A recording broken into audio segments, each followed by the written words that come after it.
하나님의 침묵, 오늘 기록된 말씀을 중심으로 해서 하나님의 침묵이라는 제목으로 말씀을 잠깐 묵상하고 기도하려고 합니다. 오래전 청년들과 제자 훈련을 하면서 받았던 질문이 하나 있었습니다. 그래서 그때 그 질문을 가지고 모두가 다 관심을 가지고 그 내용에 대해서 토론했던 기억이 있습니다. 그것은 다른 것이 아니라 이렇게 역대기나 열왕기를 성경 공부를 하는 과정 가운데에 누가 가장 왕으로 오랫동안 있었느냐, 이런 내용을 가지고 보다 보니까 우리가 아는 것처럼 이 남유다 왕들 중에서 가장 오랫동안 왕으로 다스렸던 사람이 므낫세였습니다.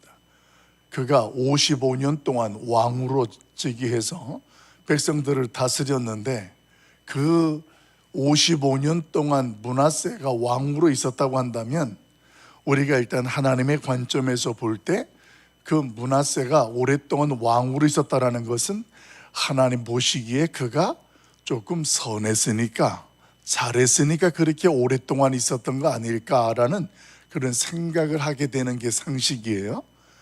그런데 전혀 그렇지가 않아요. 가장 오랫동안 왕으로 있던 사람이 므낫세는 맞은데, 왕들 중에 가장 악한 왕이 누구냐 그러면 므낫세예요. 이게 이제 이해가 안 되는 거예요.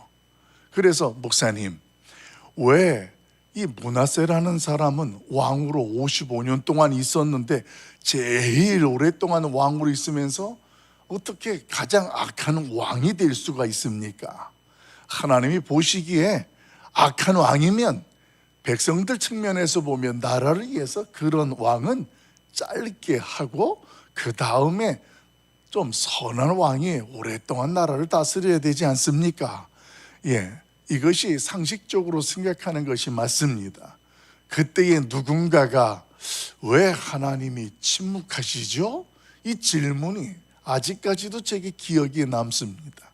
그래서 저도 오늘 이 말씀을 묵상하면서 특별하게 하나님의 침묵이라는 제목을 나누게 되는데, 가장 오랫동안 다스렸던 왕이 므낫세고 두 번째로 52년을 다스렸던 왕이 있습니다. 52년 동안 왕으로 있었던 사람이 아사랴라는 왕인데, 아사랴라는 왕은 이름이 또 하나가 있어요. 우리가 잘 알고 있는 우시야라는 왕 이름 들어보셨죠? 이 우시야라는 왕과 아사랴라는 왕은 동명이, 이름이 같은 사람이에요.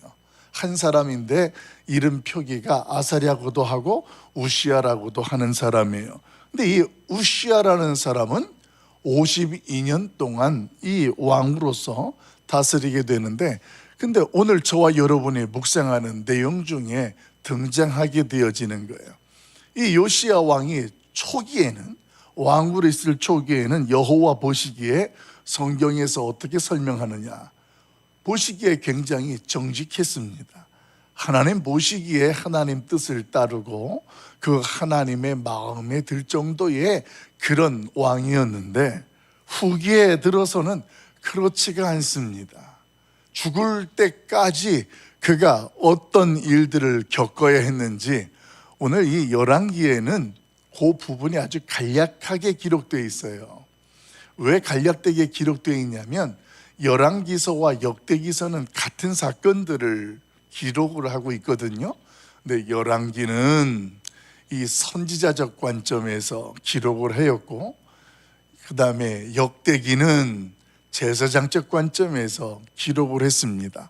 그러니까 제사장이 어디에 관심을 가지고 있냐면, 하나님 성전, 하나님 앞에서 그 왕들이 어떻게 하나님을 잘 섬기고 따랐는지, 이런 내용들이 많은 내용이고, 이 열왕기는 선지자적 관점이니까 하나님의 말씀대로, 가르침대로 그 왕들이 살아갔는지 아니면 자기들의 고집대로 살아갔는지 관점이 똑같은 내용을 봐도 다르게 기록되어져요. 다르다라는 것이 아니라 여기에서 강조하는 것과 여기에서 강조하는 게 열왕기와 역대기가 차이가 난다는 이야기예요. 그 차이가 나는 내용 중에 한 사람이 바로 오늘 요시야라는 사람이 그래요. 이 요시야라는, 우시야라는 왕, 이 우시야라는 아사랴라는 왕이 그런데 이 왕을 오늘 이 열왕기에서는 아주 간략하게 넘어갑니다. 그 왜 이 우시야가 죽을 때까지 문둥병에 걸리게 되었는지의 내용이 이 열왕기에는 간략하게 되어 있어요. 어떻게 되어 있냐면 그가 초기에는 정직하게 하나님 모시게 행하였지만 산당을 제거하지 아니함으로 그 백성들이 그 산당에서 우상 숭배하고 제사하고 분향하게 되었으므로 오늘 그가 죽는 날까지 문둥병에 걸렸다. 이렇게 간단하거든요. 그런데 이 역대기에서는 이 아사랴 우시야 왕에 대해서 이야기하면서 이 산당 이야기는 당연하거니와 또 무슨 이야기를 하냐면 오직 제사장만이 성전에서 분향하는 일을 하는 것이 정해져 있었던 법도였습니다. 아무리 왕이라도 제사장이 하는 일은 제사장이 해야 하는 일들이 그렇게 정해져 있었는데 이 우시야 왕이 어떻게 됐냐면 제사장이 분향하는 그 일을 자신이 그 일을 감당하는 어처구니 없는 일들이 일어나게 되어져요.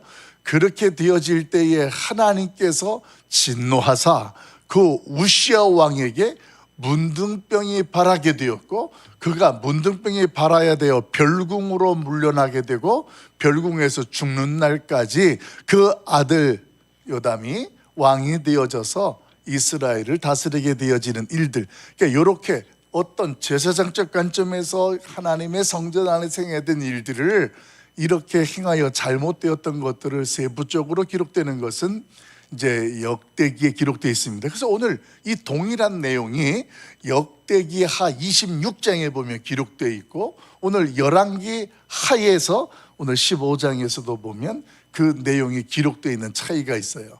그래서 여러분들이 열왕기서를 보시면서 역대기서를 같이 보시면 그 내용이 더 보완되어지고 관점 차이들을 이해가 될 수 있어요. 근데 열왕기하고 역대기하고 볼 때 이게 내용들이 같은 장으로 진행되는 게 아니잖아요. 그래서 이것을 기점으로 중심으로 삼는 걸 어디부터 성경을 비교하면서 볼 수 있냐면 이 이스라엘은 나라가 남유다와 북이스라엘로 이렇게 갈라지게 되는 시점부터 시작을 해서 보면 왕들이 같이 나가는 거예요. 북이스라엘도 나오고 남유다도 나오고. 근데 열왕기는 12장부터 열왕기상 12장에 분리되어지는 거기가 시점이 되고 그 다음에 역대기는 역대하 10장에서부터 분열되는 게 시작이 되어져요. 그러니까 양쪽 두 개를 그렇게 펴놓고 이렇게 같이 읽어나가면 그 왕들에 대한 이야기는 그렇게 됩니다. 더 이상은 제가 성경 공부할 기회가 되어지면 이런 내용들을 다시 한 번 더 정리를 해드릴게요. 하여튼 간에 이 아사랴 왕이 처음에는 굉장히 하나님께 정직했지만 후기에 가서는 하나님 앞에서 오늘 그렇지 않은 모습으로 소개된다. 이 말씀을 드리는데 조금 전에 드렸던 말씀들을 3절부터 5절까지 있는 내용을 보면 쉽게 이해가 됩니다. 우리 3절부터 5절까지 같이 보도록 해요. 같이 봐요. 시작. 아사랴가 그의 아버지 아마시아의 모든 행위대로 여호와 보시기에 정직히 행하였으나 오직 산당은 제거하지 아니하였으므로 백성이 여전히 그 산당에서 제사를 드리며 분향하였고 여호와께서 왕을 치셨으므로 그가 죽는 날까지 나병 환자가 되어 별궁에 거하고 왕자 요담이 왕국을 다스리며 그 땅의 백성을 치리하였더라. 아멘. 지금 내용을 보게 되어지면 조금 전 설명을 드린 내용이 그래요. 그러면서 2절 말씀을 여러분은 주목해 봐야 돼요. 여러분 제가 한번 설교할 때 말씀을 드렸어요. 왕들이 이야기를 나올 때 특별히 그 어머니가 이름이 언급이 될 때에는 그 어머니의 신앙이라는 것이 굉장히 영향력이 있다. 그래서 가정의 신앙은 그러면서 제가 여러분과 함께 믿음에 대한 것들을 말씀을 나눴던 기억이 나요. 근데 오늘 이 아사랴 왕에 대해서 이야기를 하면서 52년간 예루살렘에서 다스렸는데 그때의 그 어머니의 이름이 예루살렘 사람이었던 여골리아라는 사람의 이름이 등장을 해요. 그러니까 어머니가 등장을 하고 그 어머니와 함께 살던 아마샤라는 아버지가 있었을 때 성경에서는 보면 그 부모님이 계실 때에는 이 우시야, 아사랴 왕이 하나님 앞에서 정직하게 행했었다라는 것을 성경은 분명하게 설명해 주고 있고, 그리고 이 우시야, 아사랴는 왕이 하나님의 뜻을 몰랐기 때문에 후기에 악한 왕이 되었다라는 것이 아니라 하나님께서 오늘 분명히 알게 하셨음에도 불구하고 초기와 후기의 모습이 달랐다라는 그 모습을 성경은 분명하게 보여줍니다. 지금까지 저와 여러분이 여러 왕들을 살펴보고 묵상해 봤는데, 그 남쪽 남유다 왕이나 북이스라엘 왕이나 그 왕들을 대하는 하나님의 관점과 하나님의 반응은 동일했습니다.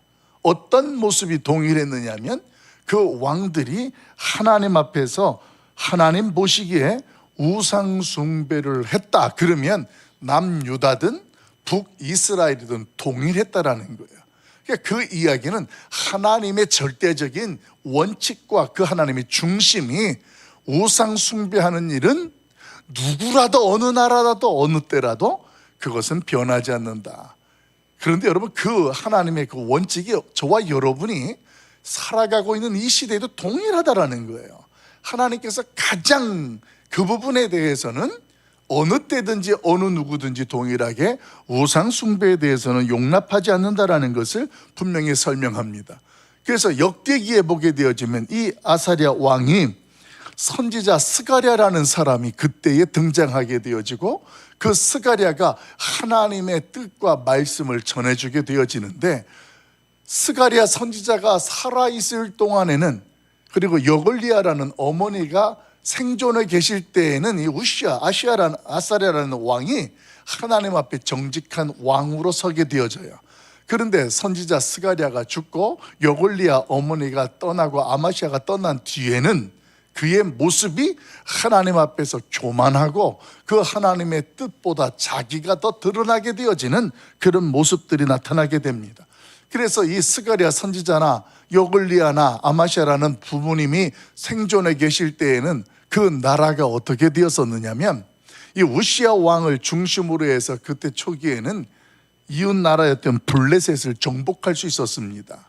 그리고 암몬으로부터 조경을 받게 되어지는 국력을 오늘 하나님께서는 키워주셨었습니다. 그러니까 그 나라가 위상도 있었고 다른 나라에서부터 힘이 인정받는 그런 나라와 왕으로 존립했다라는 거예요. 그런데 그 곁에 부모님이 떠나고 스가랴 선지자도 떠나게 되니까 교만해지게 되는 거예요. 그 교만해지게 되어지는 근거가 어떻게 나타나느냐? 백성들이 그 산당이라는 곳에서 여전히 제사하고 분향하는 일에 대해서 처음에는 그것들에 대해서 허용하게 되어지는 일이 일어나게 되죠. 근데 여러분, 요 똑같은 일이 우리가 묵상했던 기억이 날 겁니다. 이 우시야 왕의 할아버지가 있었어요. 그 할아버지가 요아스라는 왕이었습니다. 이 요아스라는 왕도 제사장 여호야다가 살아있을 동안에는 하나님 앞에서 정직하게 행하였는데, 그 제사장이 떠나니까 요아스 왕이 자기 조상들을 백성들이 다 죽였고 형제들 죽고 자기는 조그말 때 궁전에서 한 살 때 숨어 있다가 이제 7살에 왕이 되어지면서, 이제 이런 어렸을 때 왕이 되다 보니까 사람들의 눈치가 많았잖아요. 그래서 사람들이나 신하들이 나라를 갖다 다스리는 일에 도움이 더 자기를 되도록 하기 위해서 산당에서 분향하는 일을, 우상 숭배하는 일을 그냥 눈 감아주고 허용하게 되어집니다. 그렇게 되어지는 일들을 하나님께서는 좋게 보지 않으셨는데, 이 할아버지가 행했던, 요아스가 행했던 그 일을 똑같이 지금 우시야도 이 산당에서 하는 일들을 허용하게 되어집니다. 근데 거기에서 우시야는 멈추지 않고 아까 말씀을 드렸던 것처럼 제사장의 직무인 성전에서 분향하는 일을 하게 되어지다가 결국은 이제 문둥병 때문에 별궁에 거하게 되어지는 안타까운 일들이 소개되고 있습니다. 자, 여러분, 이런 말씀들이 저와 여러분에게 이 새벽에 무엇을 저와 여러분이 깨닫게 하고 말씀하실까요?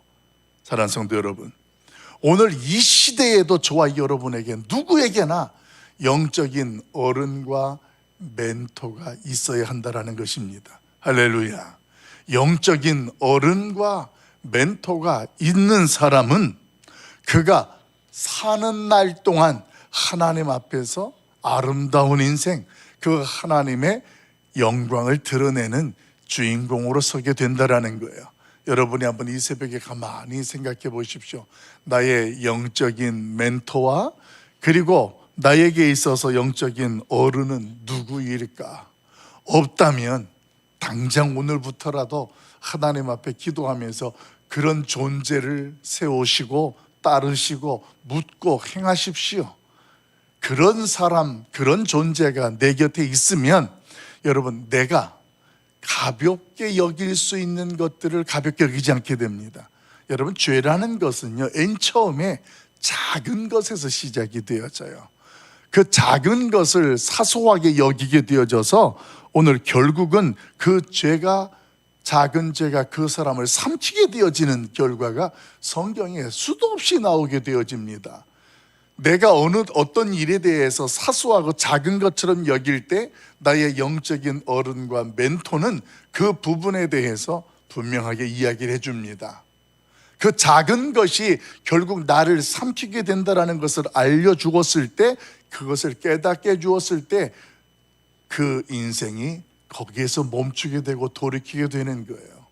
오늘 요아스도 그렇고, 그리고 오늘 본문에 소개되어지는 아사랴, 우시아라는 왕도 그랬었습니다. 5절 말씀에 보게 되어지면 여호와께서 아사랴 왕을 치셨으므로 그 죽는 날까지 문둥병에 걸렸었다, 이렇게 이야기를 해요.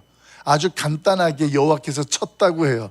왜 쳤는지를 보면 그냥 산당 이야기만 나와요. 예, 산당도 그런데 역대하 26장 가서 보면 그 우시아 왕이 얼마나 자기 스스로가 교만해지고 자기가 영적인 멘토나 그리고 그 영적인 어른이 없는 까닭에 본인이 어떤 모습으로 서게 되어졌는지를 분명하게 보여주고 있다는 것입니다.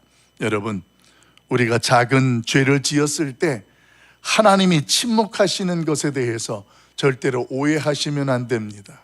여러분, 기억나세요? 어렸을 적 부모님이 내가 분명히 유리창을 깨뜨리거나 무슨 잘못을 했는데 아무 말씀도 안 하시고 이렇게 쳐다만 보고 또 아무 말씀도 안 하시고 다른 일들을 하고 계세요. 그러면 내가 뭔가를 잘못을 인정하고 있고 그 잘못한 거에 대해서 깨닫고 있는 사람은 그 부모님의 침묵이 되게 불안해요. 왜 가만히 계실까? 차라리 불러서 말씀을 하시거나 훈계를 하시거나 때리거나, 예전 때는 뭐 사랑의 매가 그런 일들이 있었잖아요. 그랬는데 왜 그런 말씀을 안 하시지? 부모님의 침묵에 대해서 한번 생각하신 적이 있으세요? 또 가깝게 지내는 친구가 어떤 일에 대해서 분명히 서로 알게 되어진 결과가 있는데 침묵해요. 여러분, 어떤 침묵이라는 것을 경험하게 될 때 그것에 대해서 혹시 아직도 모르나? 이렇게 생각하는 건 정말 착각하는 것이고 오해입니다. 더더군다나 하나님이 모르실까요? 아니에요. 하나님이 다 알고 계시면서도 오늘 내가 어떤 침묵 기간을 지내고 있다는 걸 느낀다면 그 때가 어느 때냐면 하나님이 우리에게 은혜 베푸시고 긍휼을 베푸시는 인내의 기간이라는 것을 깨달을 수 있길 예수님의 이름으로 축복합니다. 그때에 돌이킬 수 있는 거예요. 하나님의 침묵은, 하나님의 인내하심은 저와 여러분을 사랑하시는 하나님의 긍휼하심이에요. 그래서 므낫세는 55년 동안 왕으로 있으면서 그 하나님의 침묵 안에 악행을 저지르면서도 깨닫지 못하고 돌이키지 못하여 오늘 성경에 기록된 말씀들을 묵상할 때마다 가장 악한 왕, 성경 퀴즈 대회 하면 놓치지 않는 사람 중에 하나가 이 역대기에서는 이 므낫세라는 왕이 반드시 나오게 됩니다. 가장 오래 했는데 선한 왕이면 얼마나 좋겠마. 근데 그게 가장 악한 왕이라는 거예요. 사랑하는 성도 여러분, 오늘 하나님의 침묵이라는 것이 내가 인식이 되어지면 더 이상 오해하거나 착각하지 마시고 그때가 바로 하나님의 긍휼하심이요 하나님의 인내하심이라는 그때를 기억하고 오늘 그때에 하나님의 공의가 은혜의 용서로 바뀌어지는 자리에 설 수 있기를 예수님의 이름으로 간절히 소망합니다. 오늘 하나님께서는 저와 여러분을 향하여서 한순간도 우리를 홀로 두지 아니하시고 함께 하시는 분이에요. 55년 동안 므낫세와 함께 하셨던 하나님의 침묵이 우리의 인생 가운데에 70년, 80년 그 하나님이 함께 하시면서 침묵하실 수도 있다라는 것입니다. 그 하나님 앞에서 우리의 신앙 속에서 한 주간을 살아가면서 하나님의 기쁨이 되는 주인공, 하나님이 기뻐하시는 것이 무엇인지를 알았으니 그 하나님의 기뻐하심으로 내가 그 하나님을 기쁘게 드리는 행복한 성도, 행복한 신앙생활하는 저와 여러분 될 수 있기를 예수님의 이름으로 간절히 축원합니다. 기도하겠습니다.